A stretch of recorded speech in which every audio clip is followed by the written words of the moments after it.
Earlier this year at work, I was tasked with designing a Lego set or a Lego product of some sort to have as a giveaway for one of our games. The first thing that I built was this recreation of our office and basketball court building, and then I ended up pivoting to the Kent State mascot there with Flash. We had to sort through I believe 12 or 13,000 pieces, made pretty close to 500 of these, and along with the work that I did with the marketing team to get everything put together, I designed packaging, figured out something to do for a sticker for the jersey, and had an order canceled with thousands of parts, so I had to pivot the design last minute to make a slightly different version than what was the prototype. Very happy with how it turned out, and it inspired me to design a ton of other mascot Lego builds as well for Brickworld this year. And to even add to the display, I invested in some risers to have them displayed nice on a stand. And this is a couple months of work getting all these done. I ended up designing most of these on Studio. I would make like 3 to 5 a night, so it's not like it took me a super long amount of time. I obviously started with Flash, like I already said. I did Grog, which is another one of the Kent State mascots, for fun. I went to school at the University of Minnesota, so I definitely made sure to get Goldie. And I ended up building some more of the more iconic mascots just because I thought they would look good. So I did like the Oregon Duck, ended up doing Brutus from Ohio State. And by the time I was done making a ton of these, I basically had every Big Ten mascot done, or at least half of them. So I finished the rest of the Big Ten, included all of their mascots. And the Indiana one is unfortunately inaccurate, since at the time when I did design it, the Bison mascot was not revealed again. And unfortunately, he's going to be brown. I based this off of a stuffed animal that they had that is red. So that's why he's looking like that. I made other of my iconic mascots, like Big Red, and some local Illinois ones just for the show. One of them is not in this shot right now, but I also have Kaboom from Bradley. Other just fun ones. It was really just me picking ones that I enjoyed. I think the elephant here for Alabama turned out pretty well. Stanford Tree as well is another one of my favorites. And some of the more humanoid ones also turned out pretty well. I'm pretty happy with how all these turned out. I'll be doing instructions for some of the more popular ones. But if you really want one of these that I didn't make instructions for, make sure to let me know. But make sure to check out the Rubricable link in the description below, and it'll show any that I did make instructions for. To build all of the mascots, I had to get like, I think 800-ish pieces. I actually went through my collection and found like 700, so that saved me a ton of money. These are all of my bestseller parts that I was able to sort by color, but I'm still gonna have to do all the standard pick-a-brick parts as, being separated out. I think this is only like $40 of parts though, so it should be pretty easy to just pick and choose out of here and not have to actually sort it. The hardest thing though is that I don't have instructions for most of these at this point, so that could definitely add to the process. These are all the renders so far. I've been designing these over the last month or so, and really it was just waiting for the pick-a-brick parts to come so I could actually start building. I started designing, and this was basically the first wave of builds that I did. I made Grog first, jumped into Goldie, and then Brutus, the Duck, Nittany Lion, and Purdue Pete. All of these pretty much fit the same sort of standard that I created for Flash using the same sort of leg measurements. The arms are a little bit different since Flash does have the wing design that allows for some articulation. And I did that since he has wings. Thought that would be a little bit more interesting for the actual build. And the leaf sort of pieces for the feet as well, which are used for a couple different characters that are also birds, like the duck. For Goldie, this was before I developed the arm sort of build that is going to be on pretty much all the mascots, where I just knew that the Hagrid bigger fig arms would fit the scale pretty well. And then same goes for Grog, where I saw that those parts were from the Wednesday buildable characters, so I wanted to make sure to get those since it adds some arm articulation, since at the time I was still trying to do something kind of like that, like I did for Flash, having arm articulation on all of these. I did a design for arms for the duck that were going to have some sort of arm articulation. I just didn't end up liking them, and the parts also just didn't exist, so I switched those out and went to the standard that I set for all the rest of them. Brutus is one of those tough ones since his shirt is really light gray. And then when you have the white towel next to it, it looks like it could be white, but having two different whites next to each other, there is a little bit of contrast, so I did go with light bluish gray for him. One of the other standards I kind of did for these characters for eyebrows is I used the round plate clip sort of piece there. He's going to be one of the more complicated figures since I had to figure out a way to do the face in the shape that it is, using some pretty different techniques. Kind of in the same boat as Goldie, but definitely some modifications to get the shaping right and all that. And for some of these, the colors are what are going to be limiting. For the duck, it was kind of complicated to keep the head in the same sort of shaping as the original Flash build was, where it's a little bit thinner. Some of these human characters were able to adapt that sort of size a little bit easier. Purdue Pete, I started with him just because I feel like he's one of the creepiest mascots. Same with Nittany Lion, they're both up there. So I was just building characters that I felt like were the most iconic in like a unsettling sort of way. And I feel like these translated pretty well. I got the scarf going there for Nittany Lion. And I was actually pretty surprised by how accurately I was able to do some of these characters with striping. And same goes for these shoe designs, which was, I believe, something I originally did for Goldie and was able to adapt all these different characters with different shoe colors even. For the duck, we have the leaf pieces used on him as well, in addition to the wedge plates, which was a nice way to kind of do his weird design on his feet. He's got his little scarf thing too, which turned out pretty good. And a lot of these characters do have tails actually, which are going to be accurate to the mascot suits, obviously. So I'm doing my best to get everything looking the way that it should. And these are definitely some of my favorites that I did end up building. And getting to here is what I would say are the second and third waves of characters that I designed, starting with, I believe, the Stanford tree, if I remember right, just because I looked up lists of iconic mascots and all that, and I thought, he's just one of those creepy, again, characters that I was really interested in. And I kind of had a fascination for Big Red as well from the last year or so. And again, just went down the list of mascots that people enjoy. Built Zippy, even though he is our rival at Kent State. I just thought he would be very easy to translate into the sort of standard here. And also features his tail, or her tail, I guess I should say, since I'm pretty sure that is a female mascot. We have Smokey from Tennessee, the Blue Blob from Xavier, again, just a character I thought was very fun looking, not that I have a connection, and the UC St.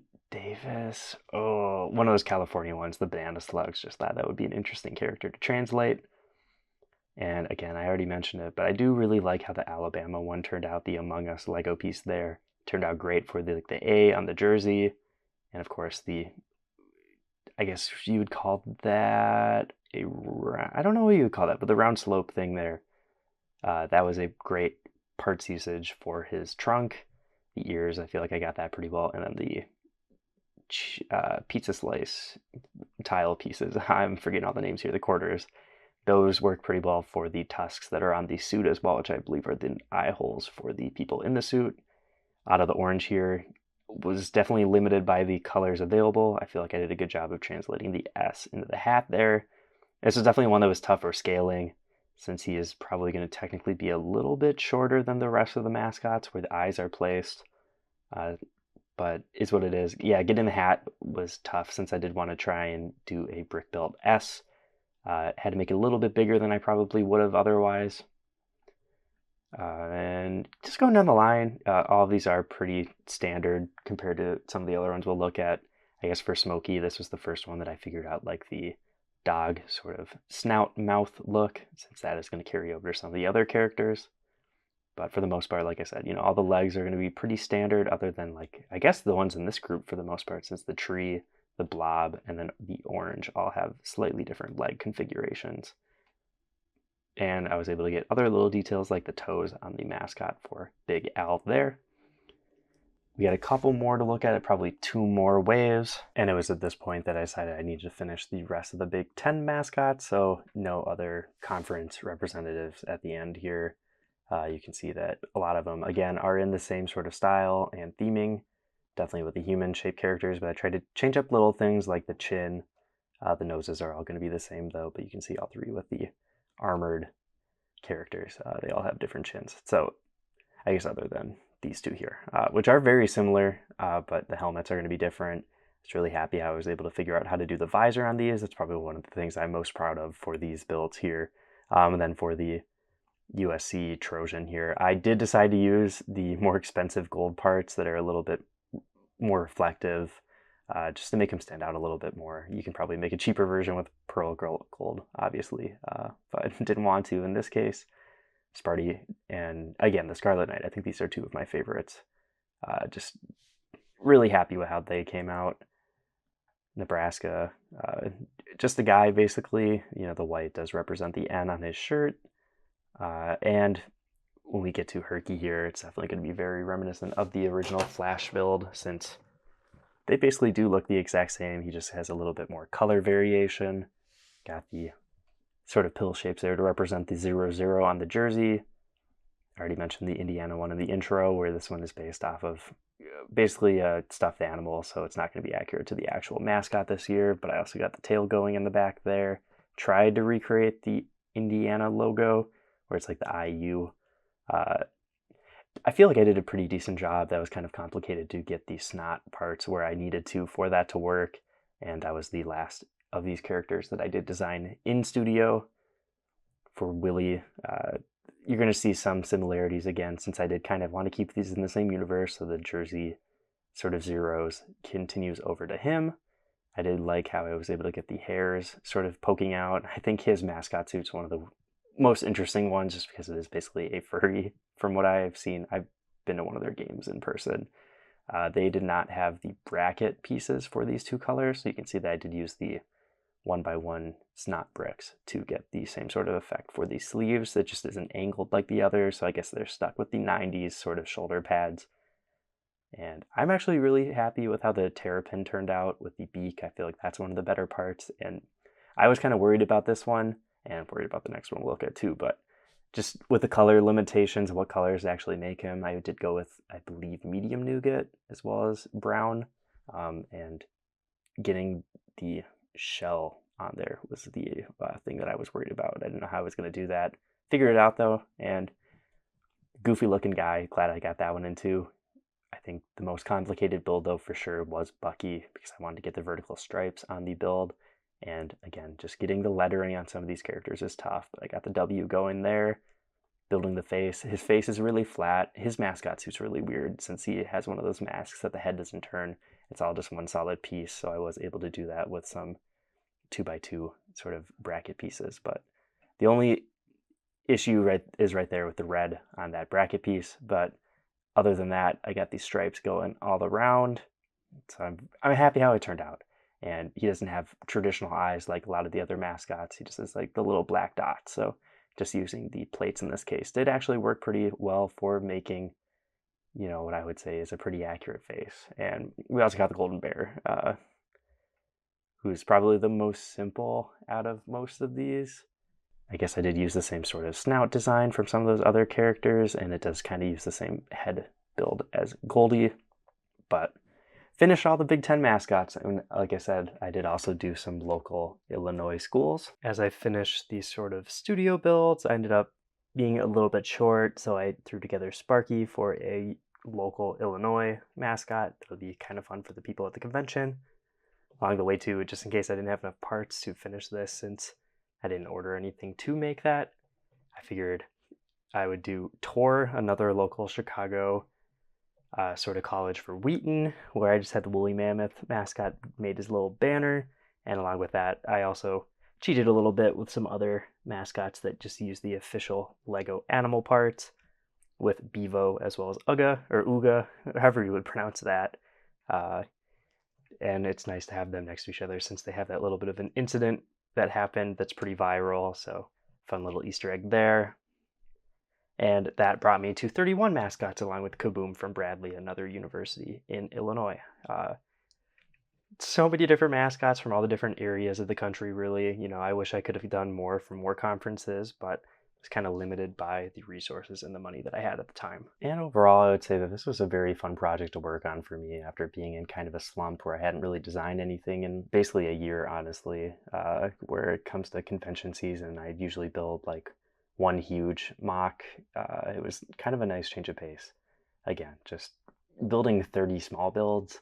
They do use kind of the same template stemming from Flash here, where, height-wise, they're kind of the same, but really, it's just kind of the legs and like kind of the torso connection that ends up being the same for at least the Flash build. I had to come up with the arms separately during the rest of the process, and all of them kind of have different feet for their different shoes or just what they have for feet on the mascot suits. All these ones here are probably the ones that I enjoy the most in the collection.